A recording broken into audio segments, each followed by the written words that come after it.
I married her as a joke. The billionaire laughed. He never expected who his wife really was. A billionaire thinks it's all fun and games when he marries a quiet young woman at a charity gala. Just for laughs. But the next morning, everything falls apart, because the marriage is real, and the woman he joked about is hiding a secret that could destroy his entire empire. She wasn't there to be his bride. She was sent to take him down. But when an attack targets both of them, the joke turns deadly, and he realizes she may be the only person who can save him. And she discovers the man she was told to ruin might not be the monster she believed. Now they're trapped in a marriage neither wanted, hunted by someone inside his own company, someone who wants them both gone. But why was she really chosen for this mission? And what happens when the man who mocked the wedding starts to wish it were real? Tell me in the comments where you're watching from right now, and if this story speaks to you, make sure you hit subscribe so you don't miss the next one. The grand ballroom of the Denver Renaissance Hotel sparkled under crystal chandeliers, their light dancing off champagne flutes and designer jewelry. Devin Locke adjusted his bow tie for the 100th time that evening, forcing another practiced smile as yet another donor approached him with the same rehearsed compliments he'd heard 1,000 times before. "Marvelous event, Mr. Locke," the elderly woman gushed, her diamond necklace catching the light. "Locke Industries always throws the most memorable galas." "You're too kind, Mrs. Henderson," Devin replied smoothly, though inside he felt hollow. These events had become a blur of fake smiles and empty conversations. He glanced around the opulent space, taking in the hundreds of guests in their finest attire, all here to support, or more accurately, to be seen supporting, various children's charities. Near the volunteer tables, a young woman in a simple navy dress caught his eye. Unlike the other guests who seemed desperate for his attention, she appeared focused on her task of organizing donation cards. Her dark hair was pulled back in a neat bun, and she moved with quiet efficiency. "And now, ladies and gentlemen," the event announcer's voice boomed through the speakers, drawing Devin's attention back to the stage. "It's time for our annual fundraising highlight, the charity wedding." A collective murmur of anticipation rippled through the crowd. This silly tradition had started 3 years ago when a drunk donor had suggested they stage mock weddings to encourage bigger donations. Somehow, it had become a crowd favorite. "Who will be our lucky couple tonight?" the announcer continued, sweeping his arm across the audience. His gaze landed on Devin, and a mischievous grin spread across his face. "Perhaps our very own bachelor billionaire, Mr. Devin Locke." The crowd erupted in appreciative laughter and applause. Devin felt his chest tighten. He hadn't expected to be put on the spot, but years of public speaking helped him maintain his composed smile. He made his way to the stage, playing along with the moment. "Now, Mr. Locke," the announcer said, "you'll need a bride. Would you care to choose someone from our lovely audience?" Devin scanned the crowd, seeing the eager faces of several society women who'd been trying to catch his attention all evening. His gaze drifted back to the volunteer tables, where the quiet young woman still stood, now watching the proceedings with a slightly alarmed expression. Something about her reserved demeanor and clear disinterest in the spotlight made him point in her direction. "How about our dedicated volunteer over there?"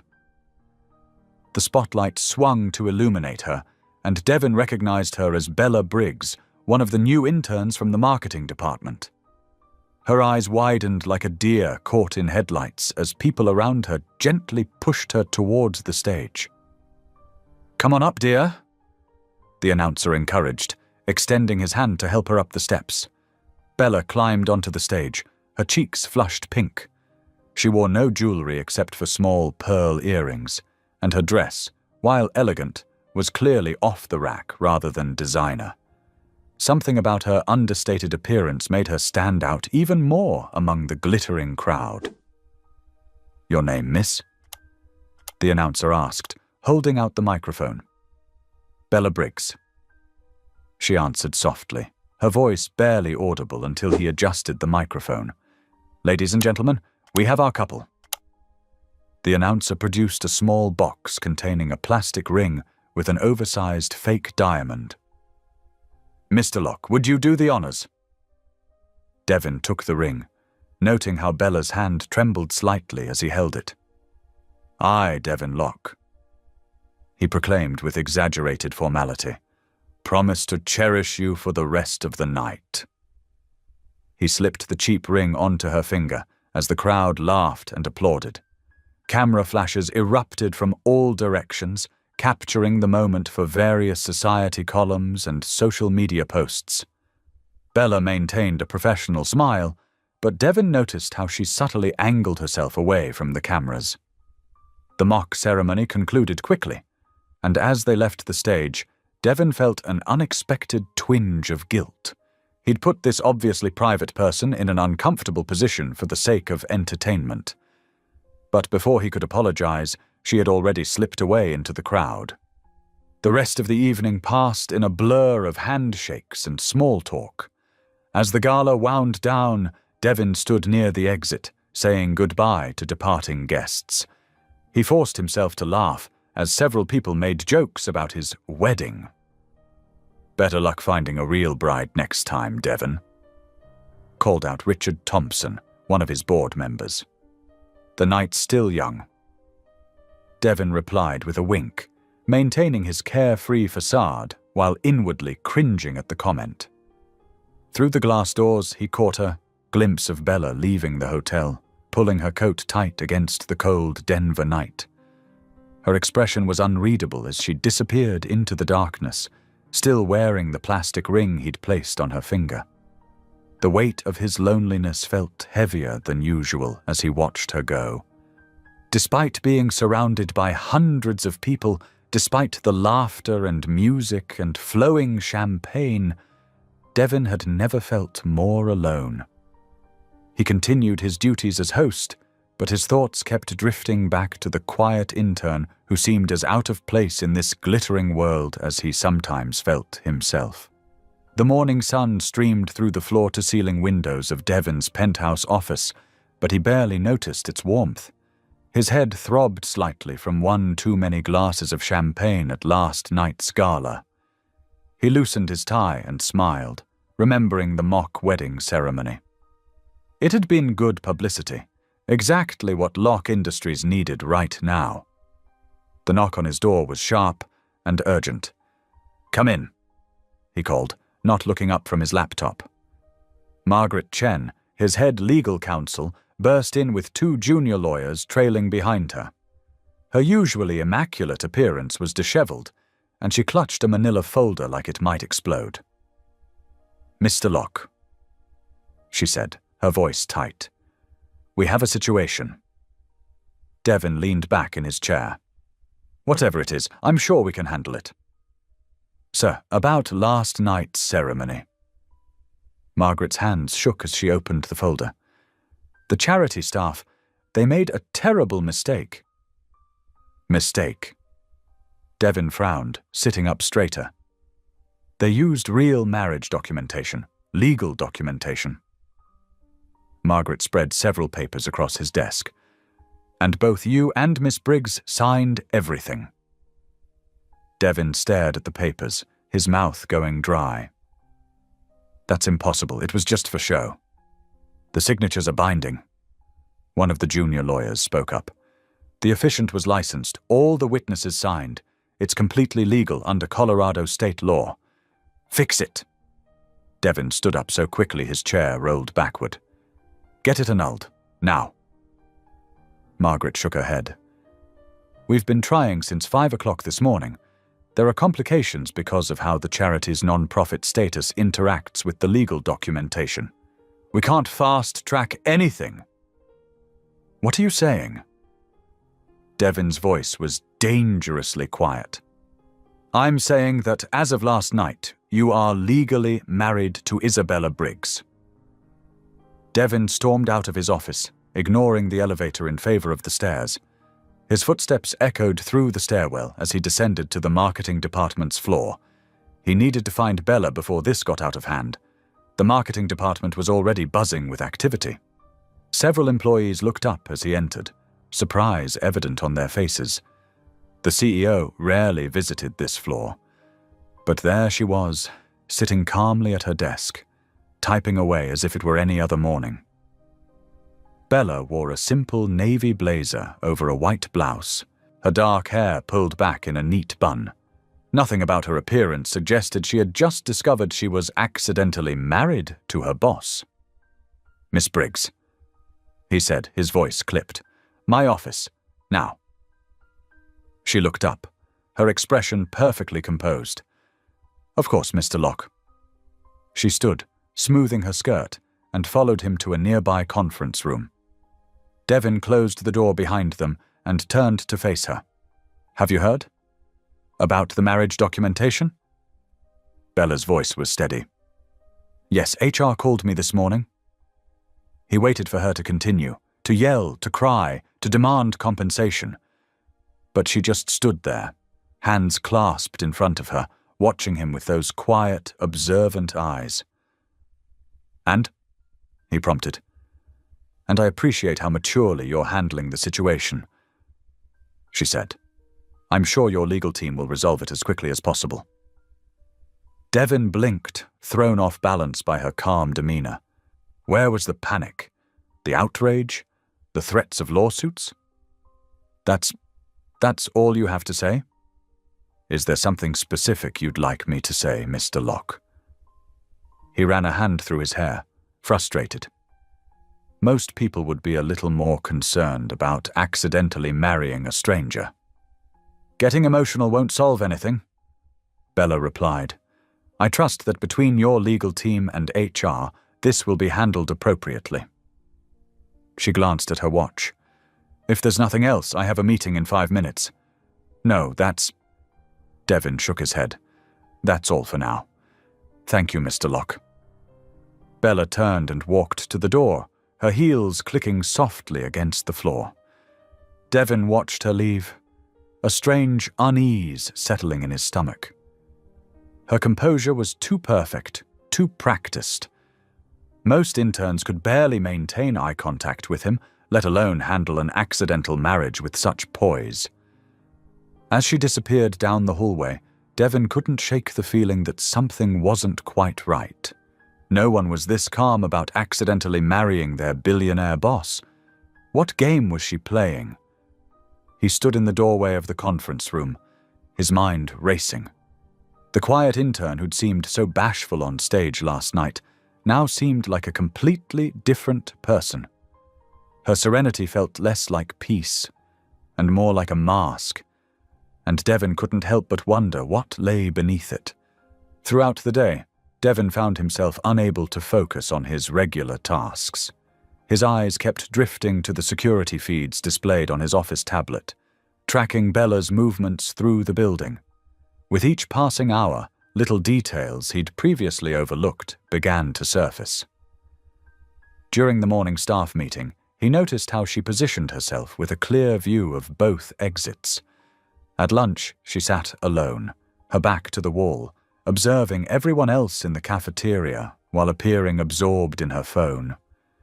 When someone dropped a stack of papers, most people jumped, but Bella's hand had moved toward her hip before she caught herself. "Sir." His assistant, Margaret, cleared her throat. "The board is waiting for your signature on these documents." Devin blinked, realizing he'd been staring at the security feed again. On the screen, Bella was walking through the East Wing, her movements precise and purposeful. Not like an intern at all. "Have you noticed anything unusual about Miss Briggs?" he asked Margaret, the intern. Margaret adjusted her glasses.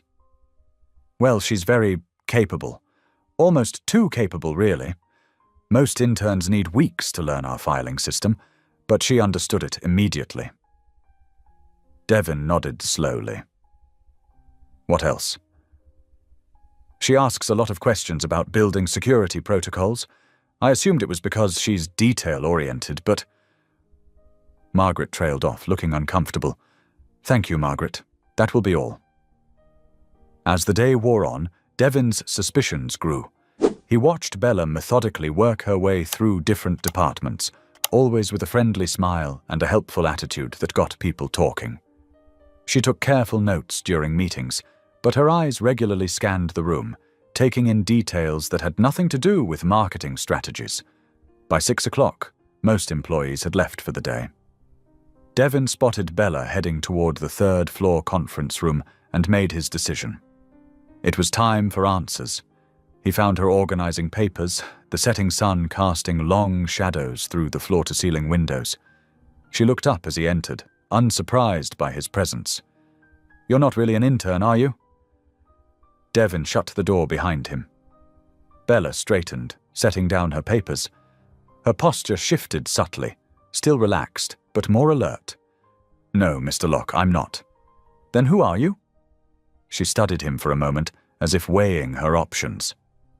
I'm an investigative operative with the Corporate Ethics Enforcement Network. We've been monitoring Locke Industries for the past 8 months. Devon felt like he'd been punched in the stomach. Monitoring? For what?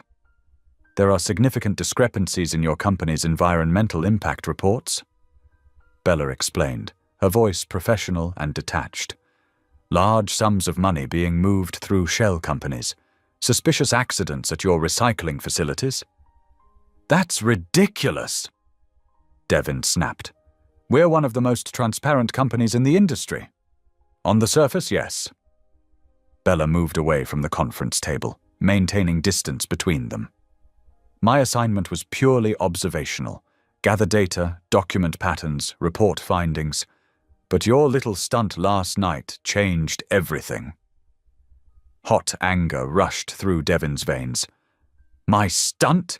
You've been lying since the day you walked in here, making a fool of me, probably laughing behind my back. This isn't personal, Mr. Locke. Bella interrupted. Whether you're directly involved in these activities or being used as a figurehead, something illegal is happening in your company. Security will escort you out. Devon reached for his phone. And I'll have my lawyers. A loud alarm cut through the air, making them both jump. The overhead lights flickered once, twice, then stabilized. Attention all personnel. A computerized voice announced. We are experiencing a system malfunction. Please remain calm and exit the building following standard evacuation procedures. Devon moved towards the door, but Bella's voice stopped him. That's not a malfunction. He turned to find her already in motion, checking the windows, her entire demeanor transformed from office worker to something else entirely. Focused, alert, dangerous. What do you mean? The alarm pattern is wrong for a system malfunction, she explained quickly. And look at the parking garage. Devon joined her at the window. Below, several black SUVs were pulling into the underground entrance. We need to move, Bella said. Now. I'm not going anywhere with you, Devon protested, but his voice lacked conviction. Mr. Locke. Bella met his eyes directly. Someone just triggered a false evacuation and is entering your building with multiple vehicles. Either this is a very elaborate coincidence or something is very wrong. Your choice. Stay here and find out, or trust me for the next 5 minutes. The lights flickered again, and somewhere in the distance they heard shouting. Fine, Devon growled. Lead the way. They moved swiftly through the building, Bella leading them down the emergency stairwell rather than toward the main exits where everyone else was heading. Her movements were silent and efficient, checking corners before proceeding. The garage has a private exit, Devon whispered as they reached the lower level. My car is probably being watched. Bella finished. We'll take mine, less obvious. They pushed through the heavy door into the parking garage. The fluorescent lights cast everything in harsh shadows, their footsteps echoing off concrete walls. They had almost reached Bella's car when a deep rumble shook the building. The floor beneath their feet trembled. Bella grabbed Devin's arm, pulling him backward just as an explosion rocked the far end of the garage, sending a wave of heat and debris rushing towards them. The explosion's shockwave knocked them off balance. Without hesitation, Bella yanked Devin behind a thick concrete pillar just as a nearby car erupted in flames. The heat seared the air around them, and fragments of metal pinged against the concrete like deadly hail. "Stay down!" Bella commanded, her body tensed as she assessed their surroundings. The garage filled with thick black smoke, making it difficult to breathe or see more than a few feet ahead. Devin pressed his back against the pillar, his heart hammering. "This is insane! Who would—" The screech of tires cut him off as several vehicles rushed into the garage. Flashlight beams cut through the smoke, and familiar voices shouted orders. "Security team advancing. Everyone clear the area!" Samuel Ortiz's commanding voice carried over the chaos. "Mr. Locke, are you here?" "Sam!" Devin called out, relief flooding his system at the sound of his head of security's voice. "Stay behind me," Bella whispered, still on high alert as the security team approached. Samuel emerged from the smoke, his weathered face tight with concern. He was flanked by 4 other security officers, all with weapons drawn. "Sir, we need to get you out of here now. Emergency stairwell's been secured." Bella's eyes darted between the security team members, analyzing each face before giving a slight nod. They moved as a unit, Samuel taking point, while 2 officers flanked Devin and Bella. The remaining team members covered their rear as they hustled toward the stairwell. The emergency exit led them up through a narrow concrete passage, emergency lights casting everything in an eerie red glow. Devin noticed how Bella matched his pace perfectly, her movements fluid and practiced. This was clearly not her first evacuation. They emerged into the cool night air where chaos awaited them. Emergency vehicles' lights painted the scene in rotating reds and blues. Fire trucks were already positioning their equipment, and police had established a perimeter. In the distance, curious onlookers gathered despite officers' attempts to keep them back. "Over here," Samuel directed them toward a secure area where investigators were gathering. "DPD's top people are already en route." Bella's posture shifted subtly as various officials approached. She maintained her composure, but Devin caught the way her eyes narrowed at certain badges and credentials being displayed. The questioning began immediately. "Mr. Locke, can you think of anyone who might want to harm you or your company? Were you aware of any specific threats? Did you notice anything unusual in the building today?" Devin answered automatically, his business training kicking in during crisis. But he noticed something odd. Bella's reactions to certain questions. She seemed particularly interested when one investigator asked about building maintenance schedules, and another inquired about recent IT upgrades. As the night wore on, more specialists arrived. Fire investigators confirmed the explosion originated from a sophisticated device, not an accident. Crime scene technicians photographed every inch of the garage while bomb squad members swept the building. During a brief lull in questioning, Samuel pulled Devin aside. His face was grim, deepening the lines earned from decades of service. So this wasn't random. The timing, the placement. Someone knew exactly when and where to strike. They had inside access to our security protocols. Devin ran a hand through his hair, the weight of the situation finally sinking in. "Sam, what are we dealing with here?" "Something big," Samuel replied, his voice low. The level of planning involved. This wasn't some amateur trying to make a statement. These people are professionals. They both glanced at Bella, who stood a short distance away, speaking quietly with a federal agent. She caught their look and excused herself, joining them with measured steps. "Your security chief is right." she said without preamble. "This has all the hallmarks of a coordinated attack. The false evacuation alarm was meant to create confusion, separate targets from protection details." Samuel studied her with newfound interest. "You're not really an intern, are you?" "No," Bella admitted. "But right now that's actually working in Mr. Locke's favor." Before they could discuss further, the lead investigator approached their group. "Mr. Locke, Ms. Briggs, we need to discuss immediate security measures." The investigator, a stern-faced woman in her 40s, consulted her tablet.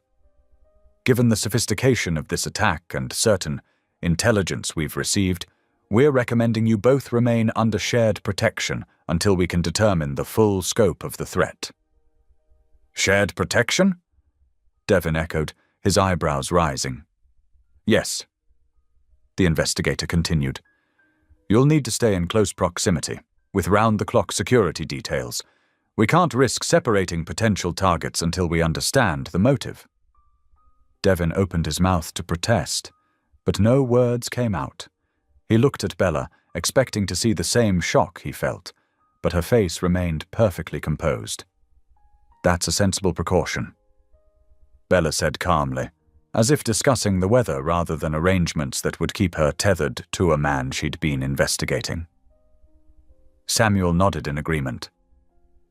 "I'll coordinate with my team to establish immediate protocols." The night air had grown colder, and in the distance, the first hints of dawn began to lighten the sky. Emergency vehicles still crowded the street, their lights now competing with the growing day. Devon stood there, speechless, as reality settled around him like a heavy cloak. His life as he knew it had just changed dramatically, and the woman beside him, who wasn't who she claimed to be, might be his only chance at understanding why. The black SUV wound its way up the twisting mountain road, headlights cutting through the gathering dusk. Inside, Bella sat quietly, while Devon stared out the window, watching Denver's city lights grow smaller below them. Neither had spoken since leaving the chaos downtown. Their security detail led them to a modern mountain home nestled among towering pines. The safe house blended naturally into its surroundings, with walls of stone and glass, but Bella noted the reinforced windows and sophisticated security cameras with approval. "We've swept the entire property," the lead agent reported. "2 teams will rotate patrol outside. Emergency response time is 12 minutes. Inside, the house was sparsely but comfortably furnished. The great room featured a wall of windows overlooking the city, though heavy curtains could be drawn for privacy. A well-equipped kitchen opened to a dining area, and a hallway led to several bedrooms. Bella headed straight for the kitchen, opening cabinets to assess supplies. The pantry was stocked with basics: pasta, canned goods, dry staples. She pulled out ingredients while Devon paced the great room like a caged animal. "I can make pasta," she offered, trying to break the tension. "There's sauce and—" "How dare you!" Devon whirled to face her, his carefully maintained composure finally cracking. "You infiltrated my company under false pretenses. You put my employees at risk. And now someone's trying to kill us."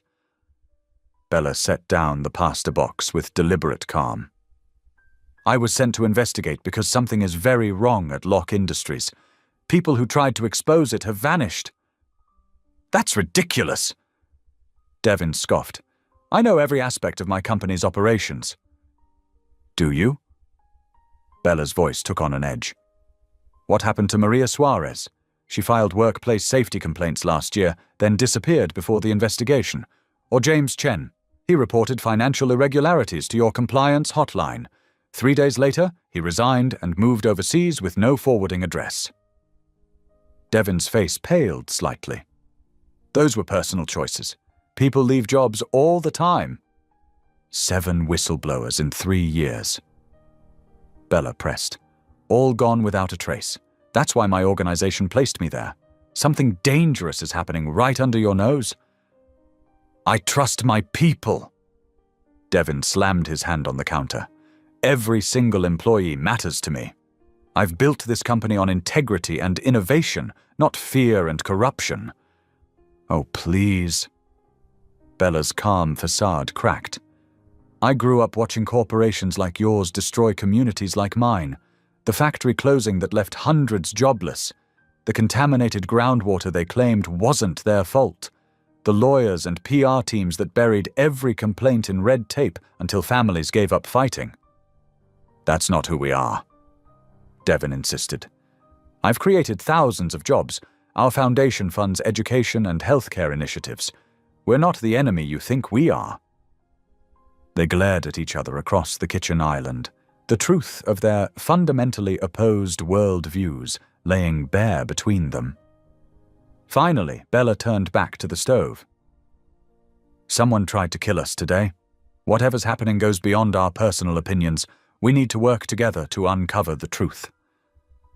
Devon's shoulders slumped slightly. Fine. Temporary cooperation. But I'm watching you. Likewise, Bella replied, filling a pot with water. The simple dinner preparation provided a needed distraction. The familiar motions of cooking helped settle Bella's nerves, while Devon's pacing gradually slowed as savory aromas filled the air. Just as Bella was serving the pasta, Devon's phone buzzed. Samuel's name lit up the screen. What have you found? Devon answered immediately, putting the call on speaker. The investigation is moving fast. Samuel's gruff voice came through. The explosive device was professional grade, security. Footage shows tampering in multiple systems. This goes deep, Devon. What are you saying, Sam? There was a heavy pause. Trust no one right now, not even people you think you know. Something's very wrong here. The call ended, leaving them in uncomfortable silence.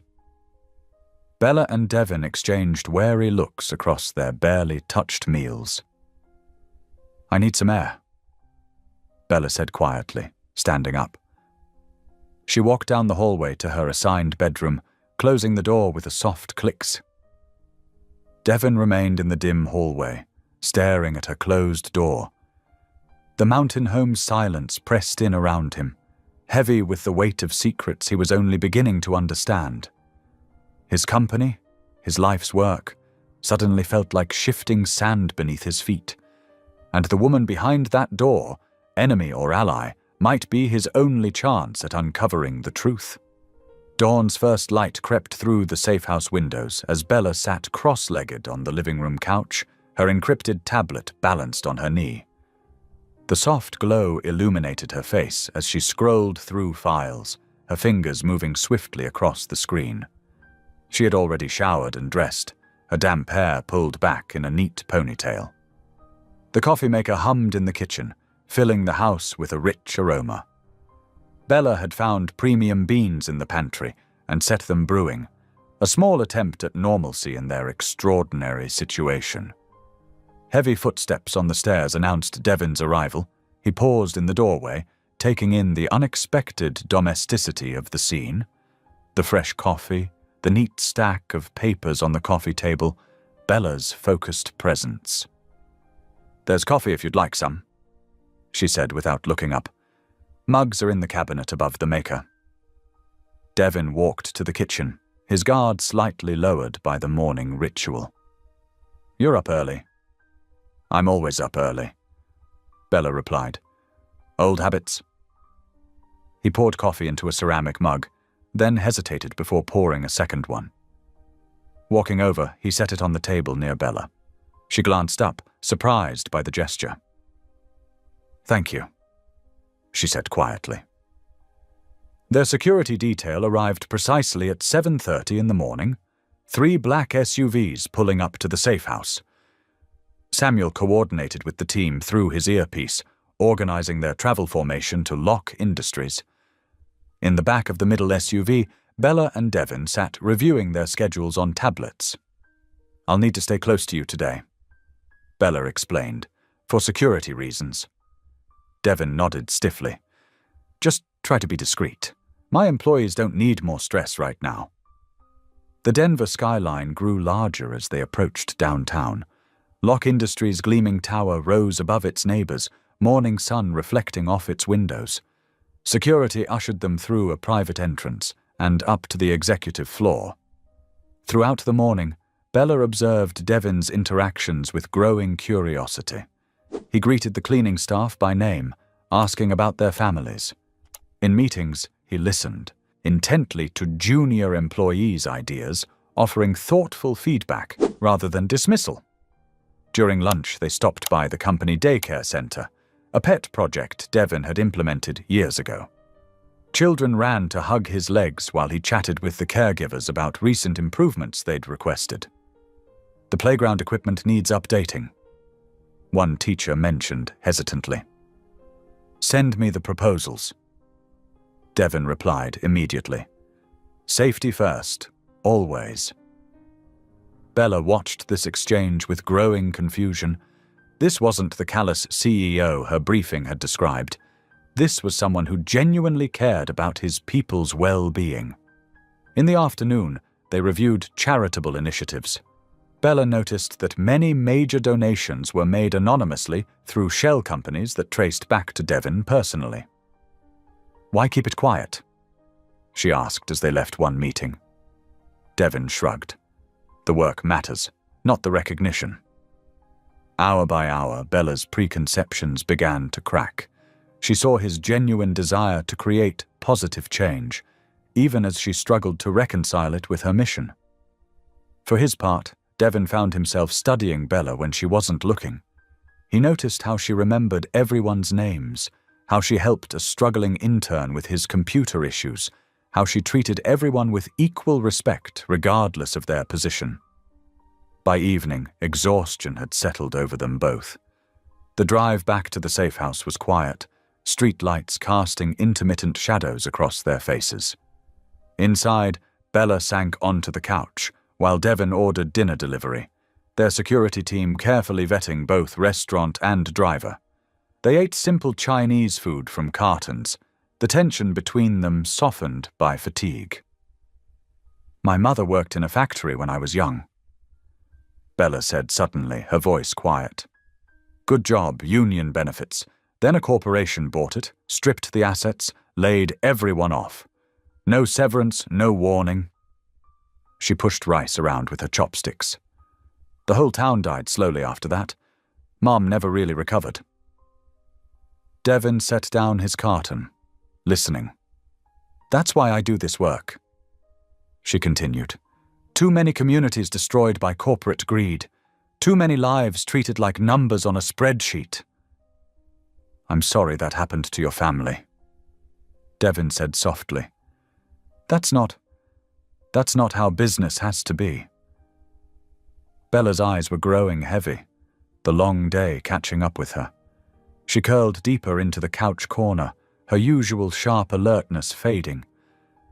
I saw how you treat people today, she murmured, voice thick with approaching sleep. Maybe you're right. Maybe it can be different. Her words trailed off as her eyes closed completely.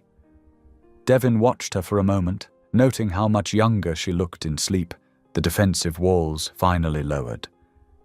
Standing quietly, he retrieved a soft throw blanket from a nearby chair. With gentle movements, he draped it over her sleeping form. Her breathing had already deepened into the steady rhythm of exhaustion. Devin moved through the room, turning off lamps until only the soft glow of Denver's lights filtered through the windows. At the doorway, he paused for one last look at Bella's peaceful face before heading upstairs, leaving her to rest in the gentle darkness. Dawn broke over the Denver foothills, painting the safe house windows in soft orange light. Samuel Ortiz arrived early, his weathered face more serious than usual, as he carried a thick folder and laptop into the living room, where Devin and Bella waited. You both need to see this, Samuel said, spreading security footage stills across the coffee table. His fingers, strong from decades of service, pointed to specific timestamps. These cameras cover the garage access points. Look at the time codes. Bella leaned forward, her investigative training kicking in. The system shows gaps, she noted, spreading the photos in sequence. 3-minute intervals where feeds cut out, then resume. Exactly. Samuel pulled up video footage on his laptop. Watch the lower right corner at 8:45 p.m. They observed as a figure in maintenance coveralls accessed a restricted panel, then the feed stopped. When it resumed, the person was gone. Professional work, Bella murmured. They knew exactly where the blind spots were. Devin's jaw tightened. This was an inside job. Gets worse. Samuel continued, pulling out more photos. These maintenance logs were altered, but our backup system caught the original entries. Only senior executives have that level of access. Bella began comparing timestamps, her fingers flying over her tablet as she cross-referenced data. Wait. She pulled up employee schedules. These access times match meetings in Elias Harmon's calendar, every single one. Harmon. Devin's face darkened. My VP of operations? Look at these patterns. Bella created a timeline on her tablet. Building access, security overrides, maintenance schedule changes, they all align with Harmon's movements. He's the only executive with both the clearance and the opportunity. Samuel nodded grimly. I've had concerns about Harmon for months. Cost-cutting measures that ignored safety protocols, pressure on employees to falsify reports. I trusted him, Devin said quietly, hurt evident in his voice. He's been with the company for 15 years. Bella hesitated, then spoke carefully. There's more. The organization that sent me. They provided evidence suggesting you personally approved contracts with illegal waste disposal companies, financial records showing systematic fraud. She met his eyes. That's why I was assigned to investigate you specifically. The room grew painfully quiet. Devin stood, walking to the window where morning sun cast his shadow long across the floor. When he finally spoke, his voice was tight with emotion. You believed I would do that? That I would deliberately poison communities and steal from my own company? Bella faltered. The evidence seemed convincing at the time. Those documents were forgeries. Samuel interjected. Had to be. I've known Devin since he took over the company at 25. He's made enemies by refusing to cut corners. Devin turned back to face them. My father died when our family chemical plant leaked toxic waste into groundwater. The company had falsified safety reports for years. I watched an entire town suffer while executives walked away wealthy. His hands clenched. I rebuilt this company on a foundation of ethics and transparency. Every decision, every contract, every policy is designed to prevent what happened to my hometown. Bella felt shame creep up her neck. She'd judged him based on manufactured evidence, never questioning its source. I'm sorry, she said softly. I should have dug deeper before accepting those accusations. Evening found them sharing a quiet dinner in the safe house kitchen. The weight of revelations hung heavy between them. Devin pushed food around his plate, lost in thought. Tell me about your vision, Bella said suddenly. For ethical business. What does it look like in practice? Devin looked up, surprised by her interest. It starts with people, he began. Treating employees like family, not resources, providing real benefits, growth opportunities, work-life balance, supporting the communities we operate in through education and infrastructure. His voice grew passionate as he continued. Profit matters. It has to for sustainability, but not at the expense of people or the environment. Every decision gets filtered through that lens. Will this help or harm in the long run? Bella listened intently, her earlier certainty about her mission crumbling further with each word. This was not the corrupt businessman she'd been sent to expose. This was someone fighting the very system she opposed. Later that night, as Bella prepared for bed, her tablet chimed with an incoming message. The screen flickered, displaying text in an encrypted format she recognized from her organization. Mission compromised. Abort immediately. Destroy all evidence and withdraw. Her hands trembled slightly as she decoded the warning. The implication was clear. Someone was monitoring her actions, her communications, her every move. The question was, who? The message blinked once more before erasing itself, leaving Bella staring at her reflection in the dark screen, uncertainty gnawing at her confidence. Everything she'd believed about this assignment was unraveling, replaced by questions she wasn't sure she wanted answered. Through her open door, she could hear Devon on the phone in his office, his voice carrying traces of the pain her revelations had caused.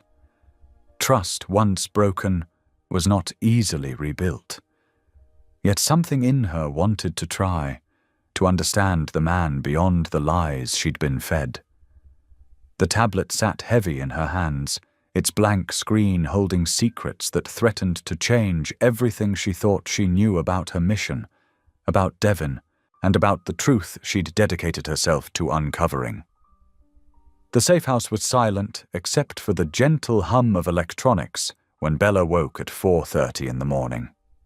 Moonlight filtered through the blinds, casting striped shadows across her tablet as she worked to decode the mysterious message from the previous night.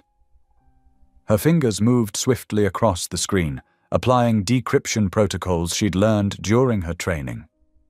As the message revealed itself line by line, Bella's breath caught in her throat. Beyond the initial warning to abort the mission, detailed information about the parking garage attack emerged. The explosion had been precisely calculated, timed to coincide with their presence. "You're getting too close," the final line read ominously. "Stand down or face the consequences." Through the wall, she could hear Devon's steady breathing in the adjacent room. The sound reminded her that she wasn't alone in this anymore. Her investigation had entangled them both in something far more dangerous than corporate misconduct. When sunrise painted the kitchen in soft amber light, Devon emerged to find Bella already on her third cup of coffee. She watched him pour his own cup, gathering courage for the conversation ahead. "There's something you need to know," she began, sliding her tablet across the counter. "The message I received last night, it wasn't just a warning. They know about the investigation, about us working together. We're both targets now." Devon's jaw tightened as he read the decoded text. "They're watching us closely enough to know our movements," he observed, his voice grim. "This goes deeper than Harmon." The drive to Locke Industries felt longer than usual, despite the enhanced security detail Samuel had arranged. 2 unmarked vehicles flanked their car, while a helicopter maintained discreet aerial surveillance. Bella noticed how Devon's shoulders remained tense throughout the journey, his usual confident demeanor replaced by watchful alertness. The morning passed in a blur of meetings and conference calls, but everything changed during the 2 o'clock budget review. Marcus Chen, a middle-aged accountant from payroll, burst into the boardroom unannounced. His face was pale, hands shaking as he pointed at Devon. "You need to know what's happening," Marcus blurted out, ignoring the startled executives. "I found irregularities in the payroll accounts, huge sums being diverted through shell companies. When I asked questions, His voice cracked. "They showed me pictures of my kids at school, said I should focus on my own family's safety." Security moved to remove him, but Bella caught something in Marcus's eyes, raw fear rather than anger. She touched Devon's arm lightly, communicating her insight with a look. This wasn't a disgruntled employee seeking revenge. This was someone being used, just like she had been. "Wait," Devon commanded, raising his hand to stop security. "Mr. Chen, please sit down. Tell me. Everything. From the beginning." The meeting dissolved as Marcus shared his story, describing threatening phone calls and mysterious emails warning him to stay quiet. Bella recognized the pattern, the same tactics used to manipulate her into investigating Devon. Someone was orchestrating an elaborate scheme, using people's fears and principles against them. By evening, exhaustion had settled over them both. They sat in the safe house living room, surrounded by empty Chinese takeout containers. Bella pushed her lo mein around with chopsticks, lost in thought. "I owe you an apology," she said finally, meeting Devon's eyes. "I came here believing the worst about you. I let preconceptions and manufactured evidence cloud my judgment." Devon set down his container, considering her words. "And I thought you were just another corporate spy, trying to destroy what I've built." He smiled slightly. "I underestimated your integrity, your strength. You could have walked away when things got dangerous, but you stayed to find the truth." The moment was interrupted by a faint whirring sound outside the window. Bella's training kicked in immediately. She recognized the distinctive noise of drone rotors. "Don't move," she whispered, slowly reaching for her phone to alert security. Through the glass, they could see the drone hovering, its sensors glowing red as it scanned the building for heat signatures. It was sleek, military-grade equipment, not the kind of toy available to ordinary civilians. The drone lingered for several seconds before darting away into the darkness, leaving them with the chilling realization that their enemies were escalating their tactics. They weren't just being watched anymore, they were being hunted. Bella and Devon exchanged glances, both understanding what this meant. Their adversaries were growing bold enough to conduct surveillance in plain sight, confident in their ability to act without consequences. The game was changing, becoming more dangerous with each passing hour. Samuel's phone call came seconds later, confirming what they already knew. Their security had been breached. The safe house location, meant to be known only to a select few, had been compromised. Samuel's arrival at the safe house came just before midnight, his weathered face tight with concern. He carried a small, encrypted hard drive in his jacket pocket, treating it like a live explosive. "I've been monitoring Harmon's movements," Samuel explained, placing the drive on the kitchen counter. "When he left for his evening meeting, I took advantage of the window. Everything on here is copied directly from his private server." Bella's fingers flew across her laptop keyboard as she connected the drive. "The encryption is military-grade," she muttered, eyes scanning lines of code. "But there's always a weakness if you know where to look." Devon paced behind her chair, tension radiating from his shoulders. The soft glow of the laptop screen illuminated their faces, in the dimly lit kitchen as midnight stretched toward dawn. Samuel stood guard by the window, occasionally checking his phone for security updates. "There," Bella whispered after 3 hours of concentrated work. "I'm in." Folders appeared on her screen, each labeled with precise dates and cryptic codes. As she opened them one by one, their contents painted a disturbing picture. Fabricated bank statements showed massive transfers from Locke Industries to offshore accounts, all bearing Devon's electronic signature, perfectly forged. Environmental impact reports had been doctored to show toxic waste disposal in protected watersheds, again with Devon's apparent approval. "I never authorized any of this," Devon said, his voice hoarse with disbelief. "These signatures, they're perfect copies, but I never signed these documents." "They've been building this case for months," Samuel observed grimly, "creating a paper trail that would hold up in court." But it was the surveillance photos that made Bella's blood run cold. Images of her getting coffee near her apartment, walking to the gym, meeting friends for dinner, all taken weeks before she ever received the assignment to investigate Locke Industries. "Oh God," she breathed, hands trembling slightly. "They chose me specifically. They knew my background, my principles, my history with corporate investigations. They needed someone who would believe the worst about you without questioning too deeply." The weight of the manipulation crashed over her. Every file she'd been given, every piece of evidence that had convinced her of Devon's corruption, it had all been carefully crafted to exploit her biases and sense of justice. "I need some air," Bella said suddenly, pushing back from the laptop. She hurried outside onto the safe house's back deck, the cool Colorado night air filling her lungs as she gripped the railing. Footsteps behind her announced Devon's presence. She expected anger, resentment, blame, but instead he simply stood beside her, offering silent support. "I was supposed to be your downfall," she whispered. "They played me perfectly." "You figured it out." Devon countered gently. "That's what matters. Your instincts led you to question things, to look deeper." He turned toward her, moonlight softening his features. "We're both victims here, Bella, but together we might actually have a chance at exposing the truth."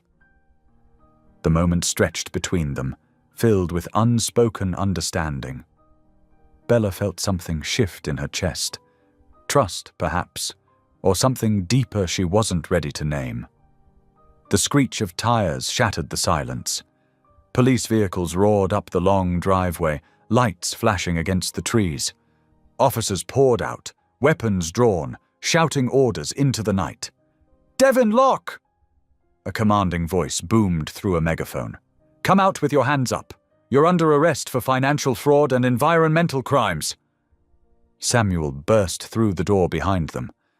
"They're using Harmon's fabricated evidence," he said quickly.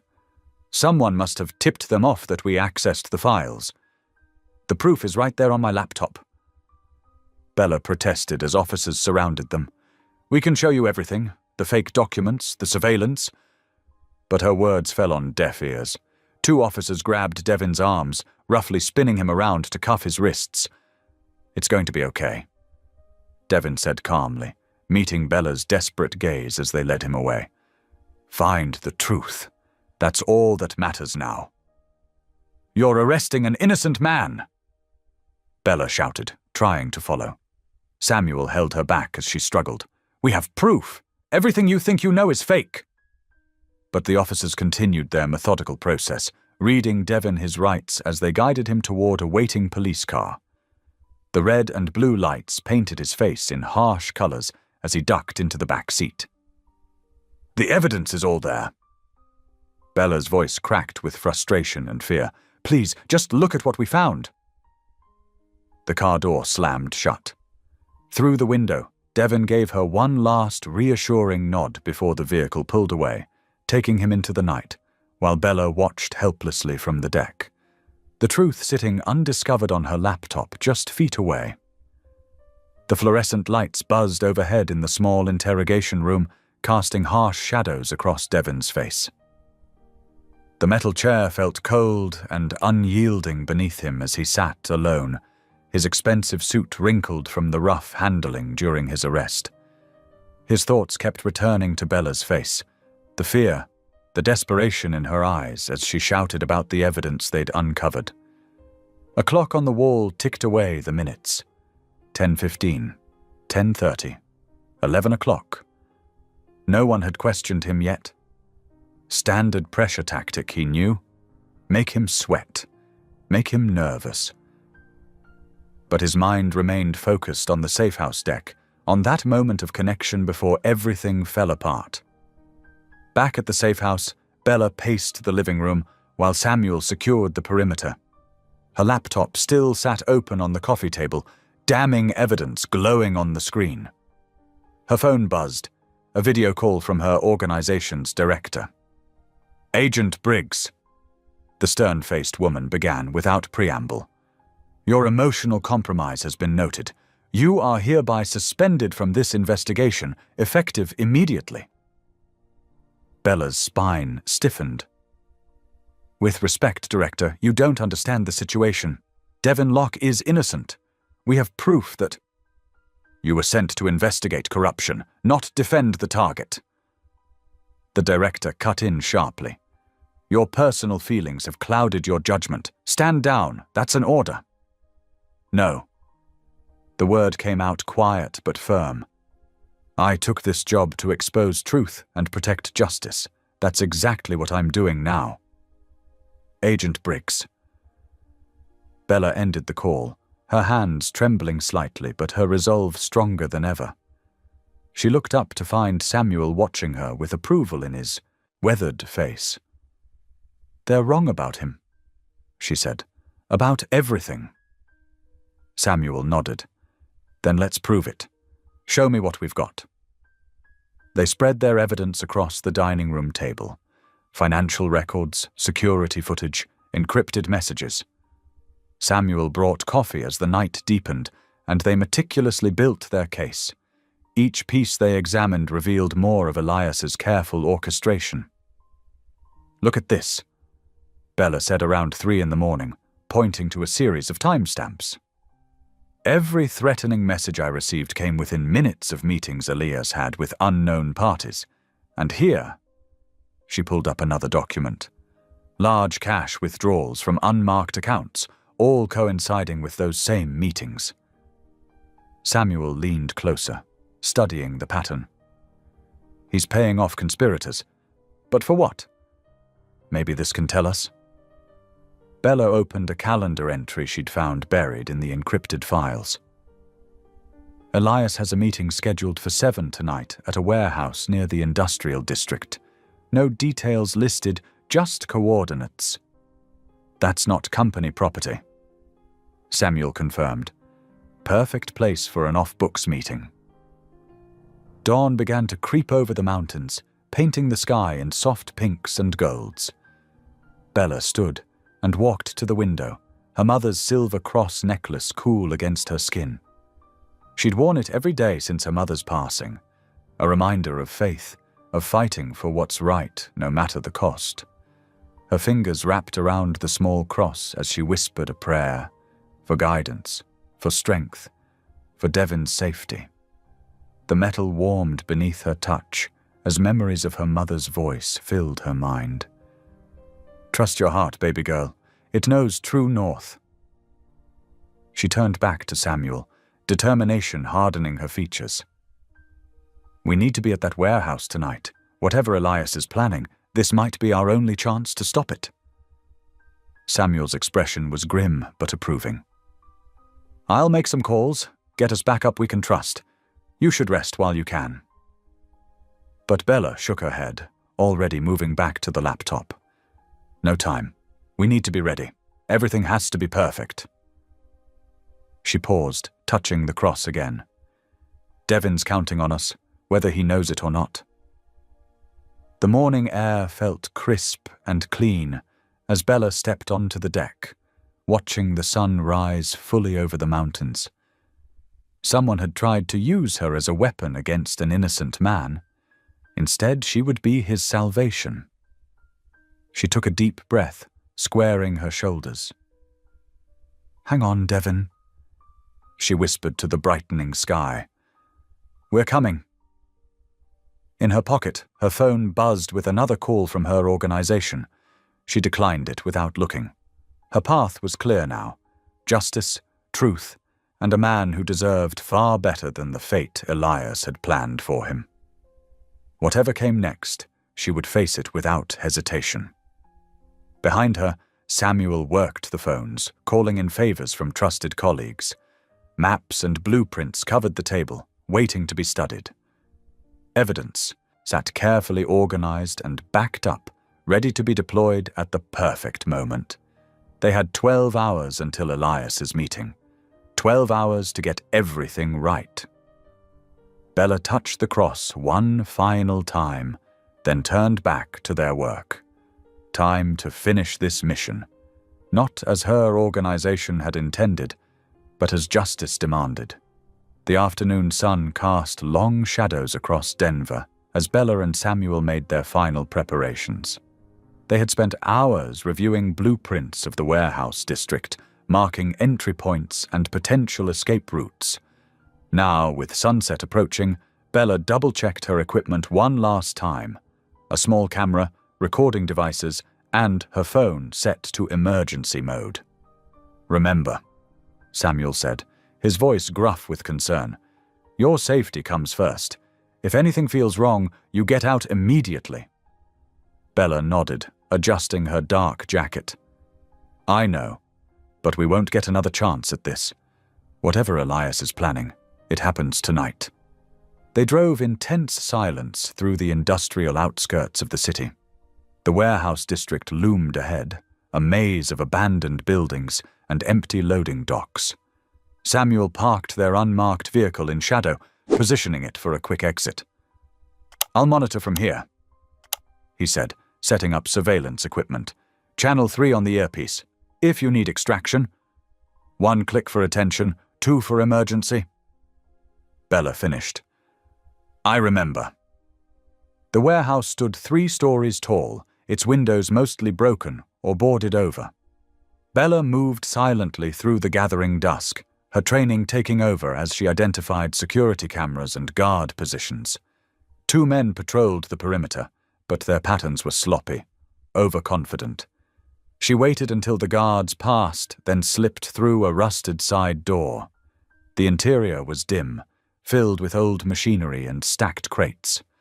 Voices echoed from above, and Bella carefully made her way up a metal staircase, testing each step to avoid creaks. On the 2nd floor, light spilled from what must have been an old office area. Bella crouched in the shadows, activating her recording devices as Elias's distinctive voice carried through the partially open door. "Everything's proceeding exactly as planned," he was saying. "Locke is finished. The evidence we planted is irrefutable. The board will have no choice but to remove him."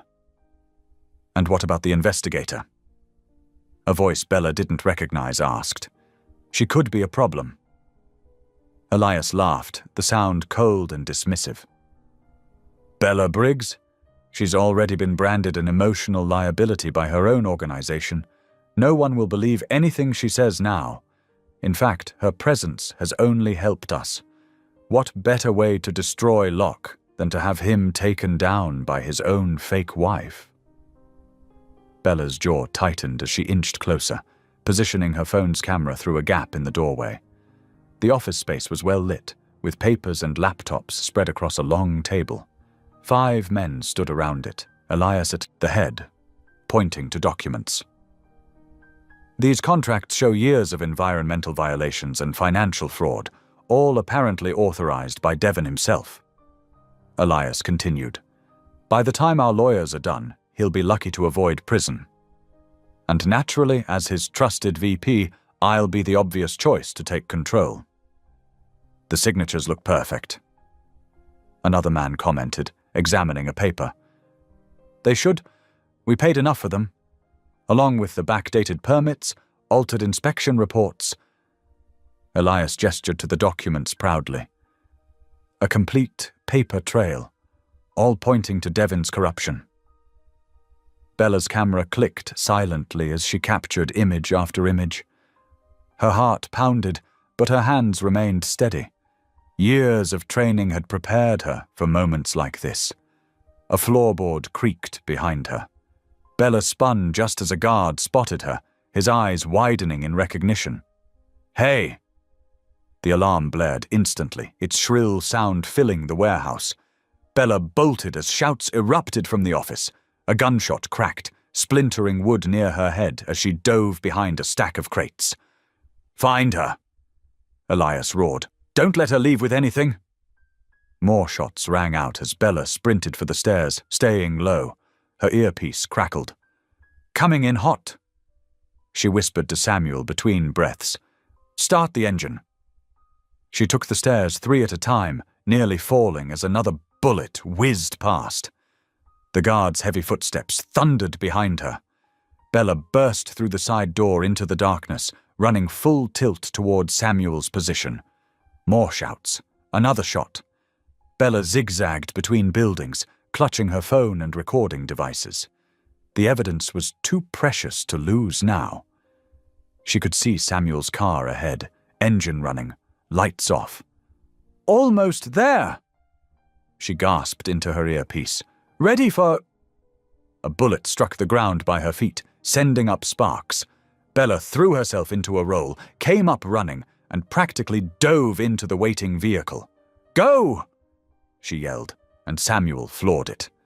The tires squealed as they accelerated into the night, leaving the warehouse and their pursuers behind.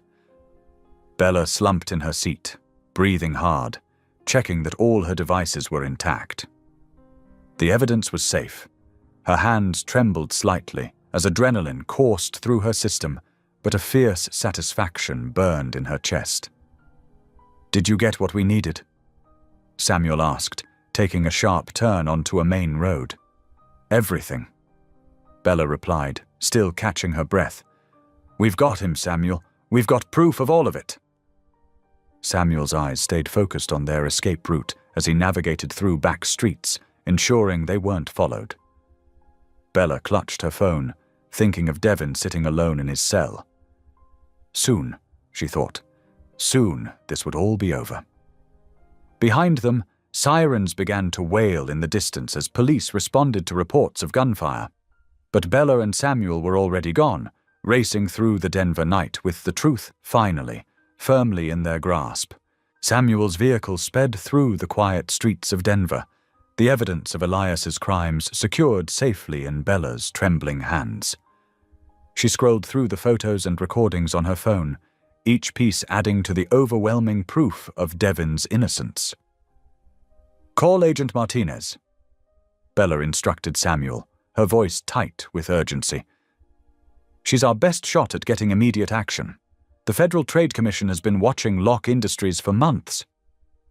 Samuel nodded, already dialing through his car's system. "Sophia, we need you, now." 20 minutes later, they pulled into an empty parking lot behind a 24-hour diner. A black SUV waited there, its headlights flashing once in recognition. Agent Sophia Martinez stepped out, her usual pristine suit slightly rumpled at this late hour. "This better be worth dragging me out at midnight," she said, but her eyes were alert and focused. Bella quickly connected her devices to the agent's laptop, transferring everything they'd captured. Martinez's expression grew increasingly serious as she reviewed the evidence. The falsified documents, the recorded confessions, the elaborate conspiracy to frame Devon. "This is extensive," Martinez said, looking up at Bella. "And definitive. We've suspected corruption in Locke Industries for months, but we never imagined it was Elias Harmon all along." Bella explained, her words rushing out. "He orchestrated everything, the environmental violations, the financial fraud, even the attack on Devon. He's been building this trap for years." Martinez nodded, already making calls. Within minutes, federal agents were mobilizing across the city. "We'll move on Harmon immediately, his co-conspirators too." She paused, studying Bella's anxious expression. "You want to be there when we release Locke, don't you?" "Please," Bella whispered. "I need to explain everything myself." Martinez's features softened slightly. "Give us 1 hour to process the paperwork. Meet us at the detention center." The next 60 minutes crawled by as Bella and Samuel waited in the detention center's sterile lobby. She paced the worn linoleum floor, her mother's silver cross warm against her skin. Finally, Martinez appeared with a folder of documents. "He's being released now," she said. "Down that hallway, third door on the right." Bella broke into a run, her footsteps echoing off the institutional walls. She reached the holding cell area just as an officer was unlocking Devon's door. Through the window she could see him sitting on the narrow bed, his usual polished appearance disheveled, his shoulders heavy with exhaustion. The door swung open. Devon looked up, his eyes widening as Bella stepped inside. "Bella?" His voice was hoarse from hours of silence. She moved toward him, words spilling out in an emotional rush. "It was Elias. We have proof, everything. The falsified contracts, the staged evidence, all of it. He's being arrested right now." She took a shaky breath. "Devon, I'm so sorry. I was wrong about you. They used me, chose me specifically because they knew I'd believe the worst about corporate executives. but you're nothing like what they said." Devin stood slowly, his expression softening as he looked at her. "You risked everything to uncover the truth. You deserved the truth," Bella said simply. "I just hope you can forgive me for doubting you." Instead of answering, Devin stepped forward and pulled her into his arms. Bella melted into the embrace, feeling the tension of the past days finally begin to release. They stood like that for a long moment, sharing the quiet comfort of vindication and understanding. "Mr. Locke." An officer appeared in the doorway, looking apologetic. "We have your release papers ready, and we're very sorry about this situation, sir." They walked together through the detention center's corridors, Devin's hand resting lightly on Bella's back. Samuel waited for them at the entrance, his weathered face breaking into a relieved smile. "Good to have you back, boss," he said gruffly, pulling Devin into a quick embrace. Outside, the night air was cool and sweet after the stale confines of the holding cell. Their vehicle sat waiting, Samuel already moving to the driver's seat. Devin and Bella slid into the back, both physically and emotionally drained. As they wound their way up into the foothills, the city spread out below them like a glittering carpet. The same lights Bella had seen on her first night in Denver, but now they seemed to hold a different meaning, not cold and corporate, but warm with possibility. Devin's hand found hers in the darkness of the car. "Thank you," he said quietly, "for believing in the truth, even when it meant admitting you were wrong." Bella squeezed his hand, watching the city lights shimmer below them like stars fallen to earth, each one a small beacon of hope for their new beginning. Morning sunlight streamed through the towering glass windows of Locke Industries' executive floor, casting long shadows across the polished marble as employees arrived for what would become a historic day. The tension in the air was thick enough to touch as board members filed into the main conference room, their faces etched with confusion and concern over the emergency meeting notice. Bella stood beside Devin in his office, adjusting her blazer nervously. "Are you ready for this?" He gave her a gentle smile, his eyes tired but determined. "With you by my side?" "Always." They entered the conference room together, where 15 board members sat around the massive mahogany table. Elias Harmon occupied his usual seat, his expression carefully neutral, though his fingers drummed restlessly against his leather portfolio. "Thank you all for coming on such short notice," Devin began, his voice steady and authoritative. Before he could continue, the double doors opened again. Federal agents in dark suits filed in, led by Agent Martinez. The room fell silent. "Elias Harmon," Martinez announced clearly, "you are under arrest for conspiracy, corporate fraud, attempted murder, and numerous other federal violations." The color drained from Elias's face as 2 agents approached him. He jumped to his feet, knocking over his chair. "This is ridiculous! I demand to speak to my lawyer!" "Your lawyer has already been contacted," Martinez replied coolly. "We have extensive evidence of your crimes." The board members watched in stunned silence as the agents handcuffed Elias.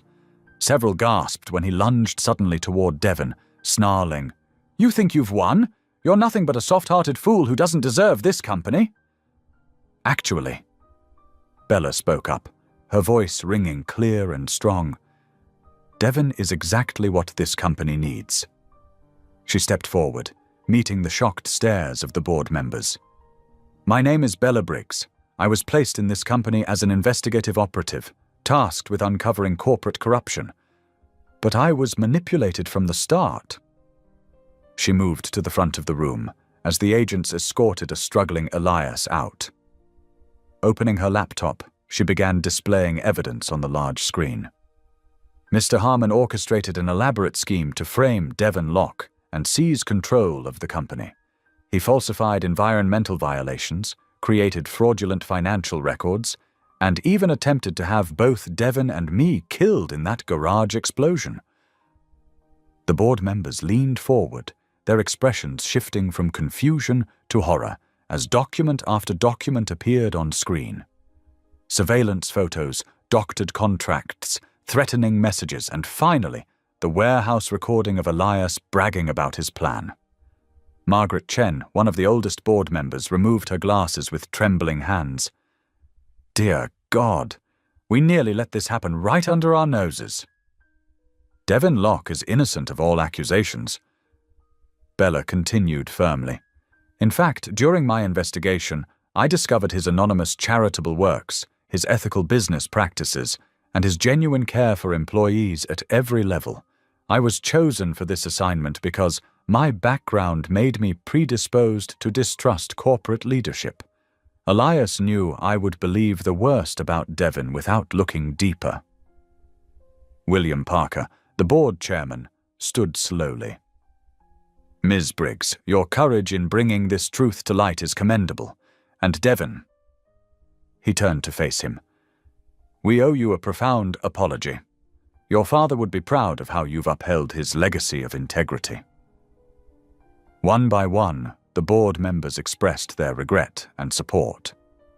Janet Morrison, who had often challenged Devon's decisions, wiped tears from her eyes as she spoke. I've served on this board for 25 years.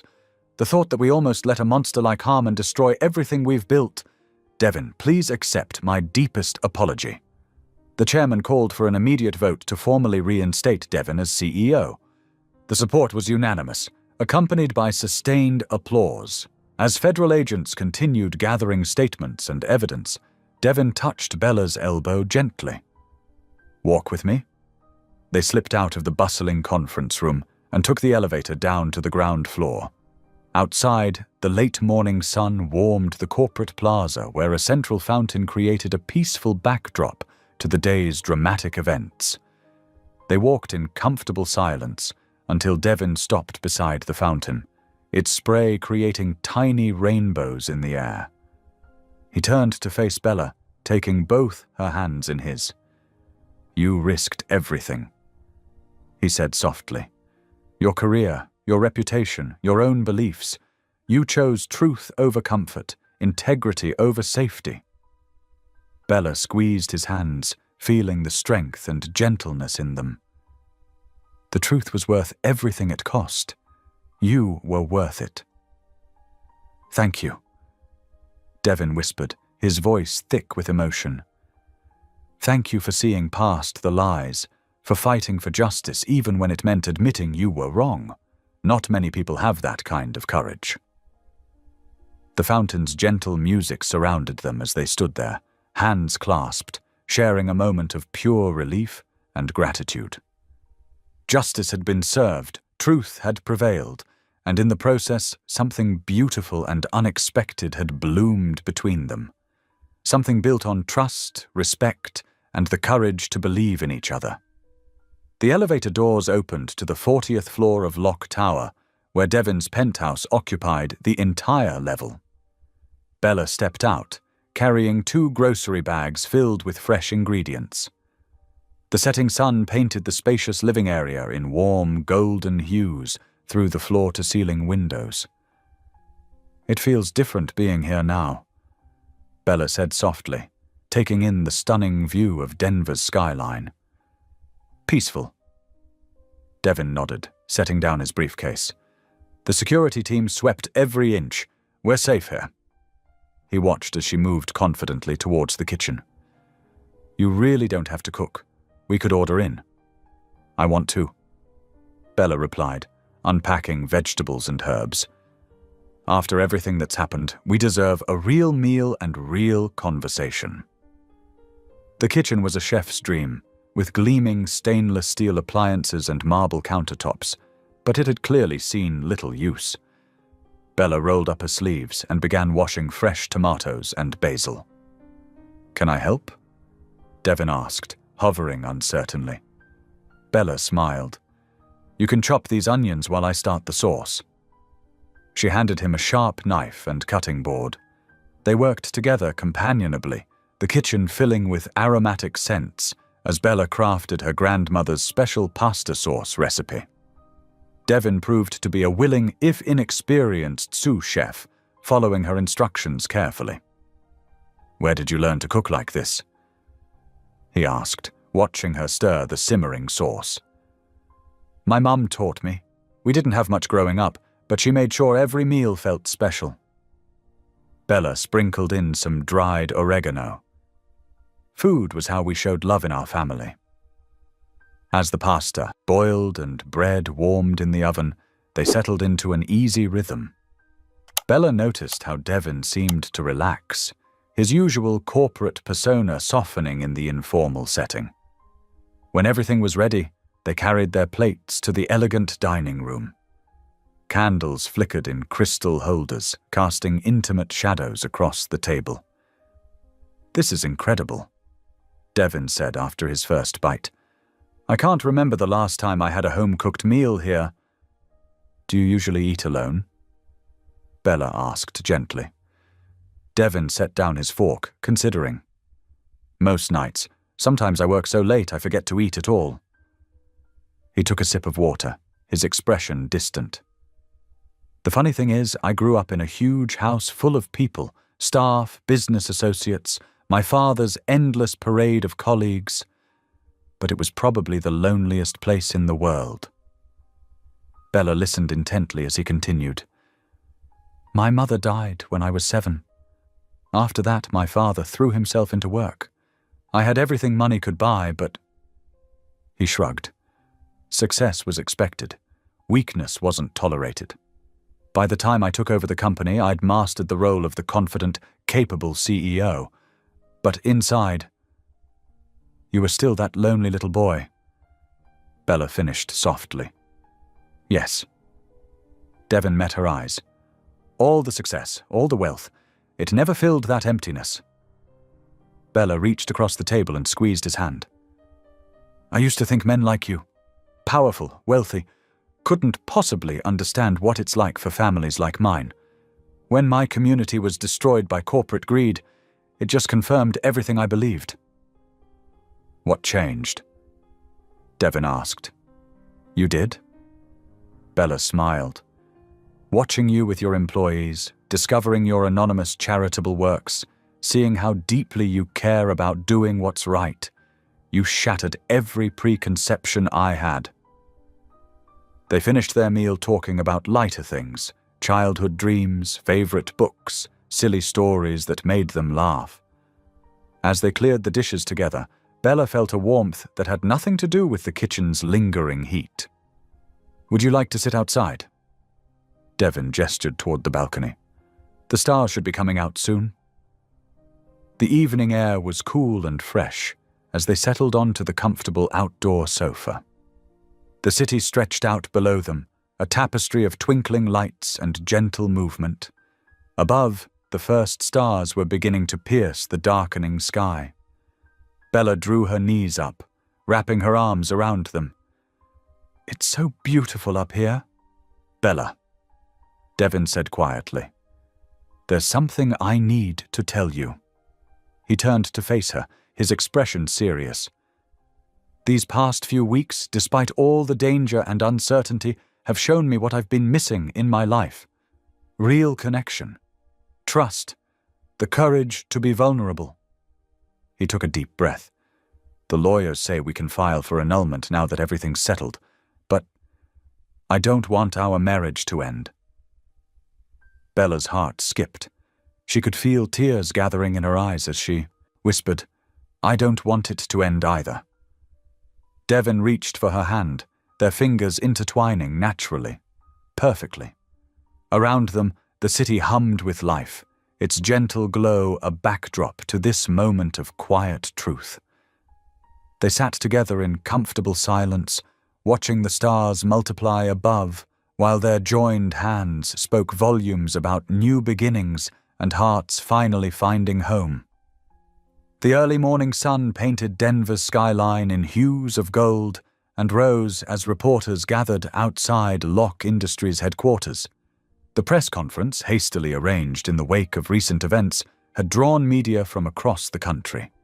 Camera crews jostled for position while journalists checked their equipment one final time. Bella stood backstage, smoothing her navy blazer with trembling hands. The events of the past weeks felt surreal, from that first night at the charity gala to the harrowing investigation that had changed everything. "Nervous?" Samuel asked, appearing beside her with a reassuring smile. "A little," she admitted. "I've never been comfortable in the spotlight." "You faced down armed criminals in that warehouse," Samuel reminded her. "This should be easy in comparison." Bella laughed softly. "Somehow this feels scarier." The door opened and Devin walked in, looking sharp in a charcoal suit. His presence immediately commanded attention, but Bella noticed the gentle warmth in his eyes when he saw her, so different from the guarded businessman she'd first met. "Ready?" he asked, touching her elbow lightly. Bella nodded, drawing strength from his quiet confidence. Together, they walked towards the small stage that had been set up in the building's grand lobby. Morning light streamed through the towering windows, creating a natural spotlight. As they emerged, camera shutters clicked rapidly. Reporters leaned forward, notebooks ready. The room hummed with anticipation. Devin stepped to the podium, his voice clear and steady as he began. "Good morning. Thank you all for coming. As you know, recent events have revealed a conspiracy of corruption within Locke Industries, one that threatened not only this company, but the very principles of ethical business we stand for."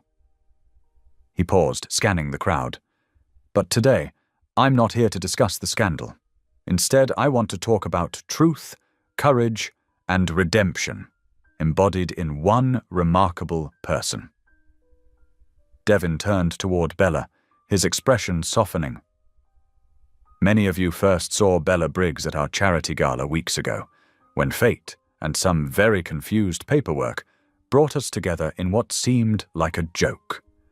What none of us knew then was that she would become instrumental in uncovering a dangerous plot and saving both my life and this company." Murmurs rippled through the crowd as reporters scribbled frantically.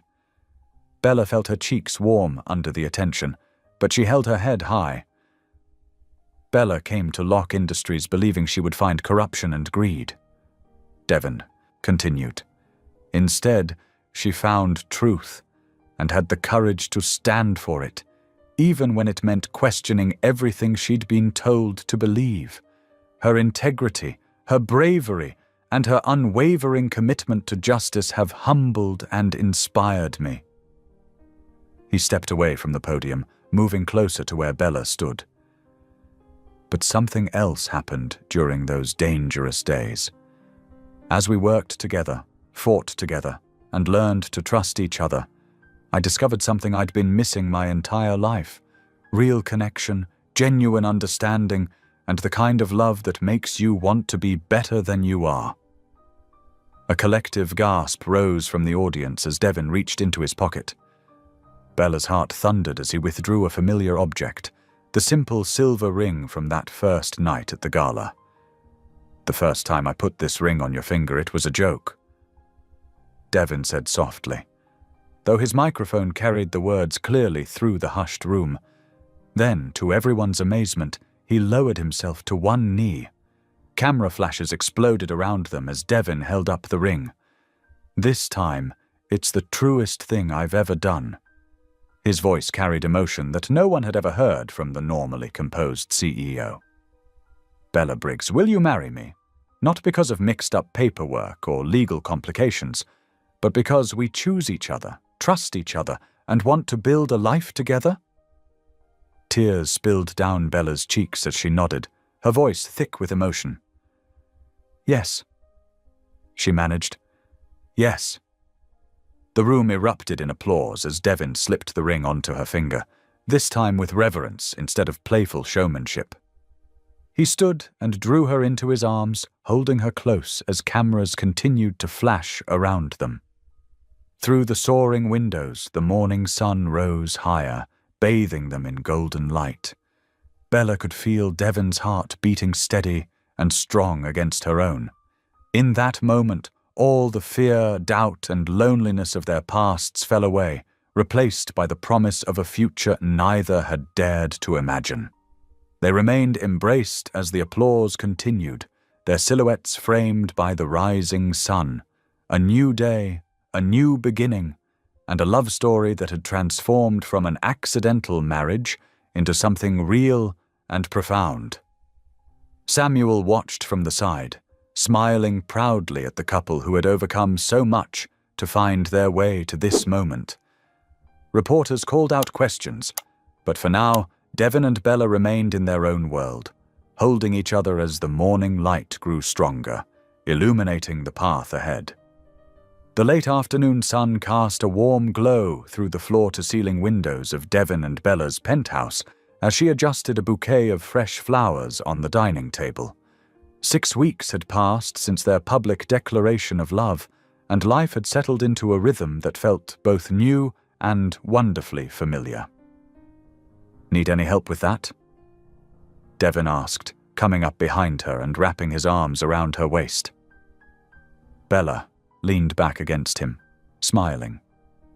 "I think I've got it just right, though I'm still not used to having formal dinners in our home." "Our home," Devon repeated softly, loving how natural those words felt now. "You've made it feel more like one than it ever was before." The dinner they were preparing for wasn't a grand corporate affair or charity event. Instead, they'd invited a small group of people who had become their chosen family. Samuel, of course, along with Mrs. Martinez from the building's front desk, who had always shown Bella kindness during her intern days, and Dr. Chen, their elderly neighbor who had offered wise counsel during their tumultuous early weeks.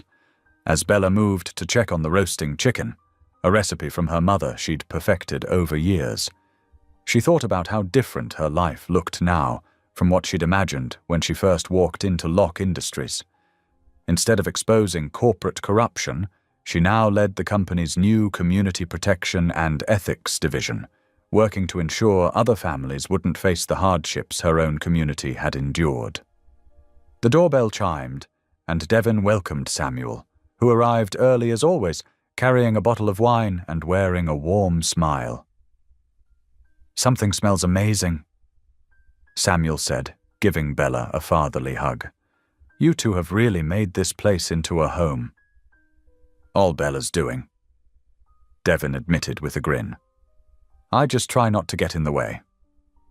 Soon Mrs. Martinez arrived, her eyes twinkling as she handed Bella a traditional family dessert recipe, followed by Dr. Chen, who brought tea from his hometown in China. The small group gathered in the living room, and the space filled with easy conversation and genuine laughter. Over dinner, stories flowed as naturally as the wine.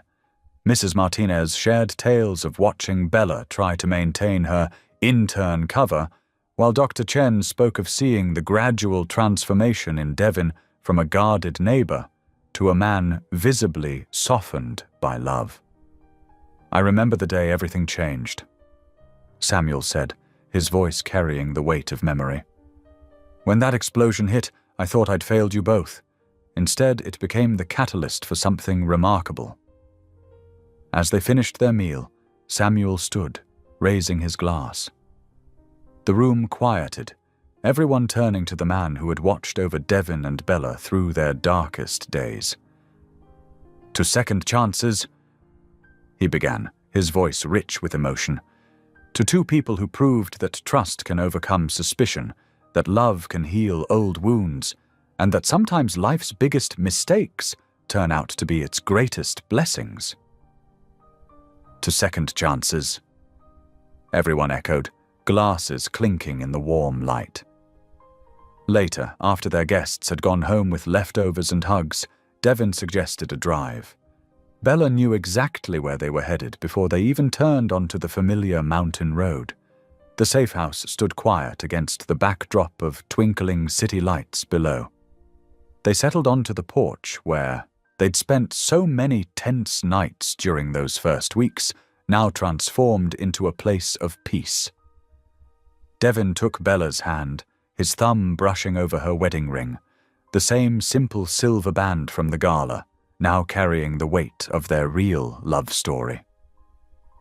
"Sometimes I still can't believe how everything turned out," Bella said softly, watching the city lights shimmer below. "I came here so certain about everything, about you, about what was right and wrong. And I was so wrapped up in my own world, I couldn't see what was missing," Devon replied, "until a beautiful fake intern turned my life upside down." Bella laughed softly, leaning into his shoulder. "We were quite a mess, weren't we?" "The best kind of mess," Devon agreed, pulling her closer. "You know, every morning I thank God for that paperwork mix-up, for bringing me the woman I never expected but always needed." Bella nestled deeper into his embrace, feeling the steady beat of his heart against her cheek. The city stretched out before them, but here on their porch they had found their true home, in each other's arms, in the quiet understanding that had grown from suspicion, in the love that had bloomed from the most unlikely beginning. The evening air carried the scent of pine and possibility as they sat together, holding hands, their shadows merging into one in the gentle moonlight. What had started as a staged ceremony at a charity gala had transformed into something real and lasting. A love story written not in grand gestures, but in small moments of trust, in chosen family gathered around a dinner table, in the courage to believe in second chances.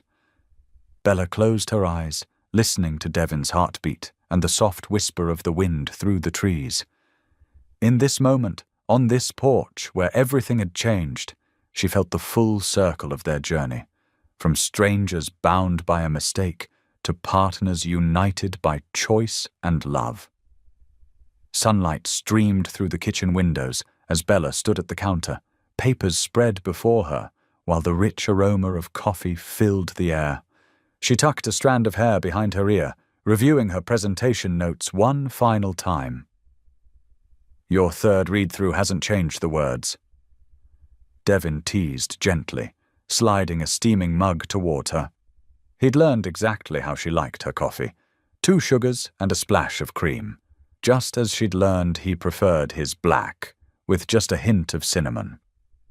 I know. Bella smiled, accepting the mug gratefully. "I just want everything to be perfect. This foundation means so much to both of us." Devon moved behind her, placing his hands on her shoulders. "You've got this. Nobody understands both sides of this better than you do, the corporate perspective and the community needs." Their morning routine had fallen into place so naturally over the past weeks. Bella would wake first, usually finding Devon already in the kitchen, having learned to brew coffee just the way she liked it. They'd share quiet moments before the day began, speaking in soft voices about their hopes and plans. "Remember when I thought you were just another ruthless CEO?" Bella laughed, gathering her papers into a neat stack. "Remember when I thought you were just a shy intern?" Devon countered, helping her organize the presentation materials. "Life has a funny way of proving us wrong sometimes." They finished their breakfast in comfortable silence, stealing glances at each other across the table. The morning light caught Bella's wedding ring, the same silver band from that fateful night at the gala, now carrying the weight of their real love story. The drive into the city was peaceful, with Devon at the wheel while Bella reviewed her notes one last time. The Denver skyline rose before them, gleaming in the morning sun. As they pulled into the underground parking garage of Locke Industries, Samuel was already waiting, his familiar, steady presence bringing a smile to both their faces. "There's my favorite power couple." Samuel greeted them warmly, pulling Bella into a quick hug before clasping Devon's shoulder. "The board is already gathering upstairs. And Bella, they're excited to hear your vision." The 3 of them rode the elevator together, Samuel sharing last-minute updates about security improvements and new protective measures implemented since the attack. His protective instincts hadn't dimmed, but now they extended equally to both Devon and Bella. When the elevator doors opened to the executive floor, they were greeted by several board members who had arrived early. Mrs. Thompson, one of the longest-serving members, immediately approached Bella with outstretched hands. "My dear, we've been looking forward to this presentation," she said warmly. "It's about time Locke Industries had someone with your perspective leading our community initiatives." Mr. Chen, another senior board member, nodded in agreement.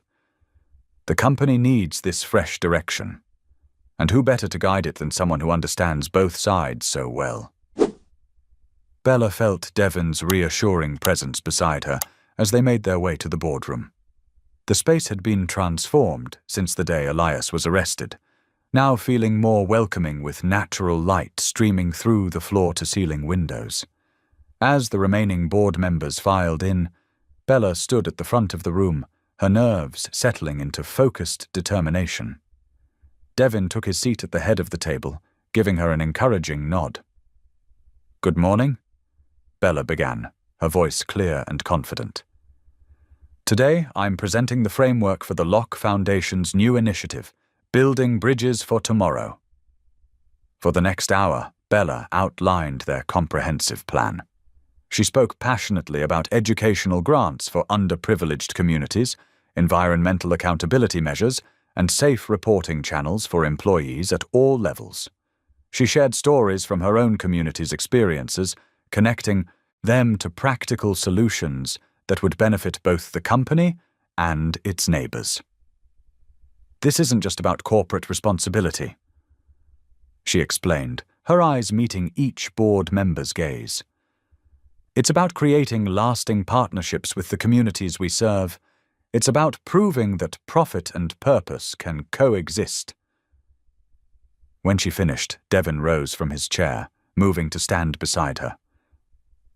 "What you've heard today isn't just a proposal. It's a promise." He addressed the board. A promise that grew from what some might call an accident. He smiled at Bella before continuing. "My marriage to Bella might have started as an unexpected twist of fate, but it has shaped this company's future in ways I never imagined. She's shown me that true leadership means listening to voices we might have overlooked before." The board's response was overwhelmingly positive. One by one, they voiced their support for the initiative, many sharing personal stories of why they believed in this new direction. After the meeting, Samuel helped them gather their materials, his pride evident in his expression. "You two make quite a team," he observed. "Who would have thought that explosion would lead to all this?" As evening approached, instead of heading to their usual spot at the safe house, Devon suggested a walk through one of Denver's quieter parks. The spring air was mild, carrying the scent of blooming flowers as they strolled hand in hand along the winding paths. Under a flowering cherry tree, Devon stopped, turning to face Bella. The setting sun painted the sky in soft pinks and purples, filtering through the delicate petals above them. "You know," he said softly, taking both her hands in his. "Choosing you wasn't just the best decision of my life. It's one I want to make every single day for the rest of our lives." Bella stepped closer, resting her forehead against his. Her heart felt full with the journey that had brought them here. From a staged wedding that made headlines, through danger and uncertainty, to this moment of pure, chosen love. From a publicity stunt to true partnership, she whispered, squeezing his hands gently. "From suspicion to trust," Devon added. "From pretense to love," Bella completed, closing her eyes as the evening breeze rustled through the cherry blossoms above them. The evening air grew cooler as Devon and Bella made their way back to the penthouse, their fingers intertwined. The sky above Denver painted a masterpiece of soft pinks and deep golds, nature's own celebration of their peaceful moment together. Inside their home, they fell into an easy rhythm that still felt wonderfully new. Bella moved through the kitchen with quiet grace, pulling fresh vegetables from the refrigerator, while Devon gathered plates and silverware. The gentle clink of dishes and the subtle sounds of chopping created a domestic symphony neither had expected to cherish so deeply. "It feels strange, doesn't it?" Bella mused as she stirred vegetables in a pan. "How normal this feels after everything." Devon paused in arranging the napkins, a soft smile playing at his lips. "Good strange, though." As they settled at the table, the city's first evening lights beginning to twinkle beyond their windows, Bella took a deep breath. "I received an interesting call today," she began, watching Devon's expression carefully. "From my former organization." Devon's fork paused halfway to his mouth, but his eyes remained gentle, encouraging her to continue. "They've formally cleared me of any wrongdoing during the investigation," she explained, her voice steady. "And they offered me a leadership position, heading up their corporate accountability division." The silence stretched between them for a moment, before Devon asked softly, "What did you tell them?" "I declined," Bella said simply, reaching for her water glass. "I explained that my purpose now lies with the work we're doing together. The reforms we're building at Locke Industries, they're exactly what I've always wanted to achieve. Not just exposing problems, but actively creating solutions." Devon set down his fork, his eyes suddenly bright with emotion. "You're choosing to stay." His voice caught slightly on the words. "Even with everything they could offer." Bella noticed the vulnerability in his question. The little boy who'd grown up feeling he had to earn love through success was still there, beneath the confident exterior. "Devon," she said gently, reaching across the table to take his hands in hers. "Worthiness isn't something that comes from money or power or making people fear you. It grows from kindness, from humility, from having the courage to do what's right even when it's hard." She squeezed his hands. "You've shown all of those qualities, even when you thought no one was looking." A tear slipped down Devon's cheek as he held her gaze. "I haven't felt truly worthy of something good since I was a kid," he admitted quietly. "Until you." After dinner, they stepped out onto the balcony together, the night air wrapping around them like a soft blanket. Below, Denver sparkled with countless lights, each one representing lives they hoped to touch through their work together. "Wait here a moment," Devon whispered, disappearing briefly inside. When he returned, he held a small velvet box in his hands, his eyes shining with purpose. "Our first rings came from a joke," he said, opening the box to reveal 2 elegant bands. "These ones come from choice." He lifted one of the rings, showing Bella the words engraved inside, "Chosen daily." "Because that's what love really is, isn't it?" He continued softly. "Not a one-time decision, but a choice we make every morning when we wake up." Tears welled in Bella's eyes as Devon took her hand, sliding the ring onto her finger beside her original band. Together, in whispered voices that carried all the weight of their journey, they renewed their vows, not for cameras or crowds, but for each other. "I choose you," Bella whispered, placing the matching ring on Devon's finger. "Today and every day." They held each other close as the night deepened around them, their hearts beating in sync. What had begun as an accident, a publicity stunt gone wrong, had transformed into the most intentional promise either of them had ever made. Standing there, wrapped in each other's arms with the city lights twinkling below, they knew that some of life's greatest gifts come disguised as mistakes. Thank you for being here. If something in this story stayed with you, I'd love to see you again. Subscribe. And tomorrow, I'll bring you another story crafted with heart.